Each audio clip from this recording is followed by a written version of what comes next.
I note from my very deep research into Unilever, looking at Wikipedia this morning, that it's the world's third largest consumer goods company, and it's the world's largest maker of ice cream. And you can't do more for the public good than that. Now, the theme of this conference is Capitalism 2.0, and we're very fortunate to have the CEO of one of the world's biggest companies to talk about that. And I wanted to start off by asking you, Paul, what is it that you're doing at Unilever that brings you here today and that leads you to want to talk about Capitalism 2.0? Our business model is a very simple one, and why I guess you wanted me to be here. It's very clear, and you can see that with the discussions that the previous panel had about capitalism, that obviously the system is being challenged, more so since 2008. With the financial crisis, which probably was more a moral or ethical crisis. A lot of people have started to ask themselves questions of what we were doing. Is that really sustainable? And I always like to quote Winston Churchill here, that who said, democracy is the worst form of government except for all the other ones that were invented. It's the same with capitalism. But it's also very clear that there are some stresses in the system. And that's at the roots of Occupy Wall Street or the Arab Spring or other things. It's very clear, and this is where capitalism comes in or not. You can have your definition, I'll give you mine in a second. But any system where too many people for too long feel that they're not participating or getting the benefits, or where they feel they're excluded, these people will ultimately rebel against the system. And business needs to understand that. So we are just simply saying business needs to be part of that solution to find a world that is more sustainable and equitable for everybody, and become an actor, a proactive actor in finding the solutions, not just a bystander. Too many businesses feel that they can benefit from a system without participating in that system. That's just not healthy anymore, and it will be rejected. So we have a duty here to be sure, I think, that we stay on course and address some of these issues when a political system is becoming less able to do so, and when, in fact, consumers demand it even more so. You've given very much a businessman's and a business strategist's answer to the question, but what does all of this mean to you personally? Can you give us a few personal sense of why you're involved in this? Well, what it means to me personally is I have 3 children myself, so without being too emotional, we could probably conclude we've had it very easy in our generation. I was born in '56. But when I was born, I thought it was an enormous time after the Second World War. Now, the older I get, I think it was pretty close after the Second World War. But when our parents, you know, my father never went to university because that was during the war. Didn't have a chance. I don't know if he ever would have, but his main goal was to be sure that his 6 siblings would go to university. So the man works 2 jobs, day and night, works for his community, constructs something. They were indeed proponents of a strong Europe and having a peace, because they went through things that they didn't wish upon anybody else. But they worked for the greater good, and then we came along, and frankly, we've had an awfully easy time in life to do well and create a level of comfort that is beyond anybody's expectations, to be honest. I was talking the other day with Aung San Suu Kyi. We were hosting a dinner for her, and I asked her, after having been so many years under house arrest, what was her biggest shock when she came back into the real world, so to speak. And she said that we just don't realize how much comfort we've created around us and take that for granted versus what she was used to. And so our generation has become a me generation, and we've created quite some problems, to be honest. And I have 3 children, as I said, so how can I come home and say, you know, well, we've stolen from you the resources that actually belong to you. We've taken all the opportunities away that you don't have anymore. Take youth unemployment in Europe is going to be a big issue, and many other places. And we've made it a mess, so go out and fix it. That is probably a very unsatisfying answer.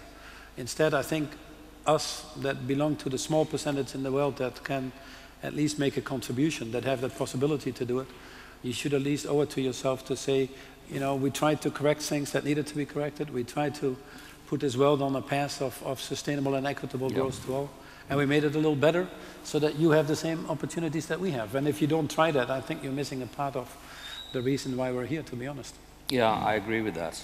One of the penalties I pay for being a a business journalist is I get sent large numbers of books on corporate social responsibility. I'm sure there are many of them. Which consist of a series of nice words in varying orders.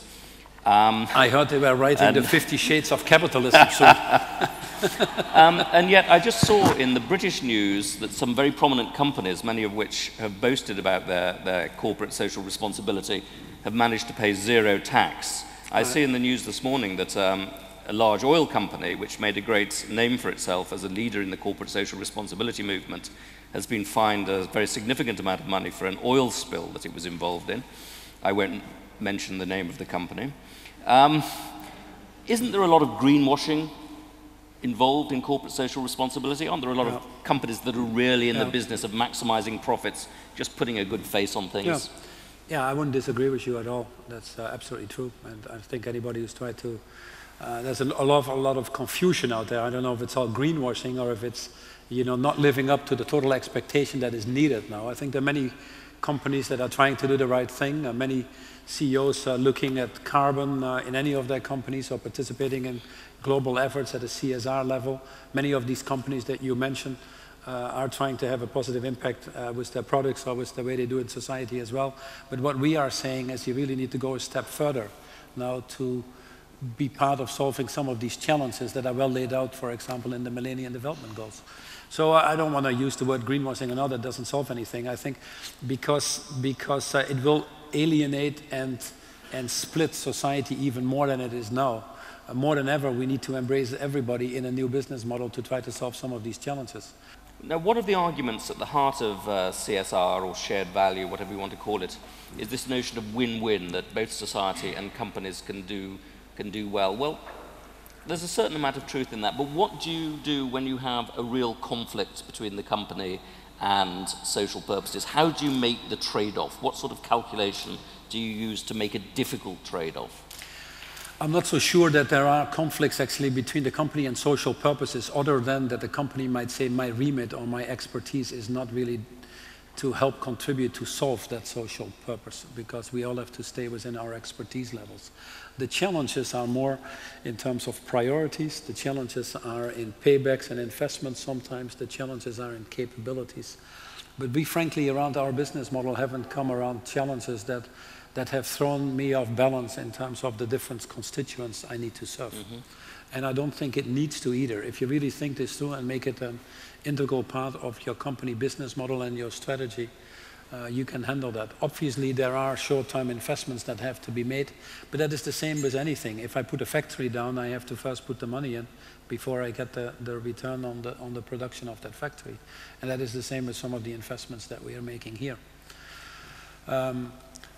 I've also always said, although we don't report on a quarterly basis, we only report twice a year.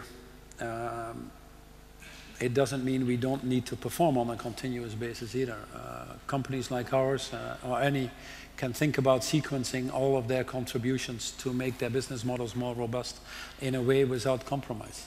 And we're producing that. Our share price has doubled, our turnover has grown 25%.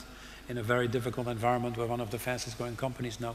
And I think that is the case because our business model is increasingly more accepted by what society needs. Why did you make this decision to report twice a year rather than quarterly?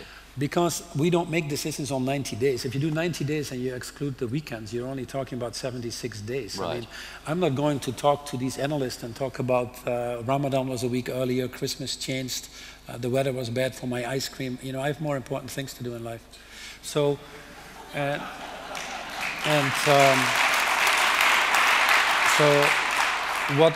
is totally useless conversation, if to be honest, and increasingly people understand that, but you're in this trap that you can't get out. So I was very fortunate when I came in as CEO in January 2009 from the outside.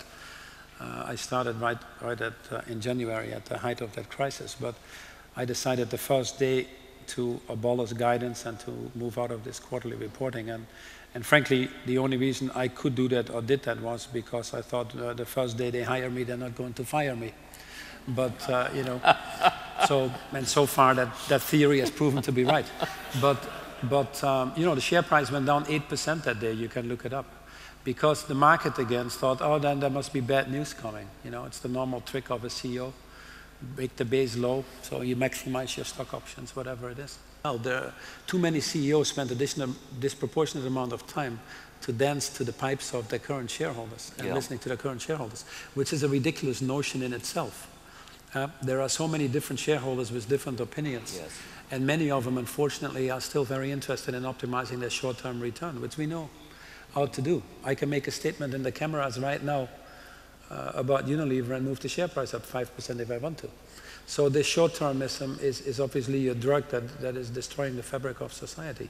So we spend a disproportionate amount of time on attracting now the shareholders that have a longer term. Our conversations have become more mature about what the business is about. In fact, our share price is less volatile. Cost of capital is going down. There are enough studies on that that would suggest that it's a good thing actually for your business model as well. So I don't see anything on it other than have the courage to do it. Thank you. I'm now going to open this up to questions from the audience. We're going to talk for about another 10 minutes going into the break time.